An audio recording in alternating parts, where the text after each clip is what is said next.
This is the Hidden Killers podcast with Tony Brueski. Featuring former FBI Special Agent and Chief of the Counterintelligence Behavioral Analysis Program, Robin Dreeke.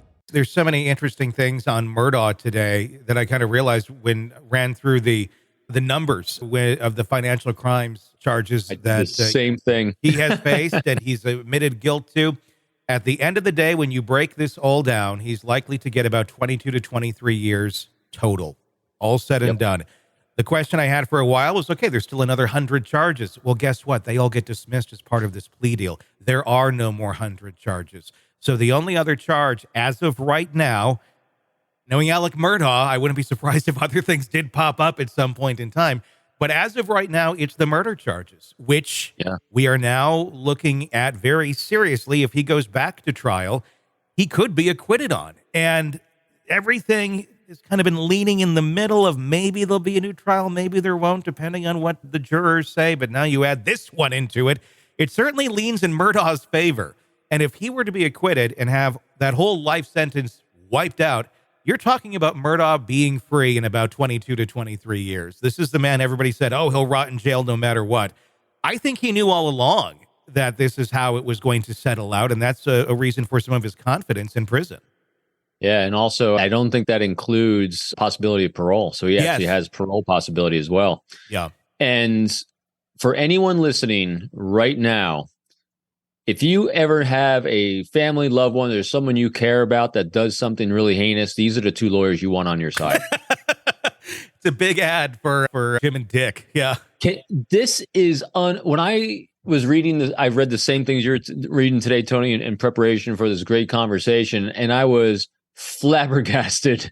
I was like, you got to be kidding me. You could see it. You could see what they've been doing from the very beginning. They have designed this defense from the very get-go around what they're going to try to do to get him to have the least amount of jail time possible for being convicted for killing his wife and son. Yeah. This is absolutely unbelievable. These two defense attorneys are geniuses. Yeah, I mean, where this could all go, I mean, there's reality is stranger than fiction many times, and it certainly is in this case. Another point of this, very soon, the people that he wronged, his victims, the financial crime victims anyway, will be able to face him in court and give their own victim impact statements directly to Alec. How do you think that will go? Will that make an impact on Alec? Is Alec even able to receive that sort of information and process it in any way? Or is this really more so for those individuals to be able to try and get that sort of closure through such a dramatic time in their life? So it's important for the victims. It's their moment. Mm-hmm. But he's not playing for their moment. He's playing for the acquittal. Yeah. And what you're going to see is, I think he is a smart guy, no matter how wrongly he's executed his life. And I think what he did was he probably learned a lot from the feedback he got from the fake tears and the blubbering nose in the courtroom. And he's going to get better. Mm-hmm. I think he's in this cell right now practicing how to respond emotionally appropriately, to be contrite, to be remorseful, because that's why he admitted guilt to this, because he's got a sweet plea deal. And what he's playing to right now is the next jury for the retrial of the murder. Yeah, that's exactly what he's doing. He's trying to become a likable character. He's trying to become a pitiful character where, oh, feel bad for this guy. He did all these things, but he owned up to it. And no, he didn't kill his wife and kids. So and then 22, 23 years and he's out. I mean, that is the strategy right there. I think part of that strategy, again, the conjecture I would at least that seems logical in my mind, although I don't have the nearly 50-pound brain that all these other people seem to have.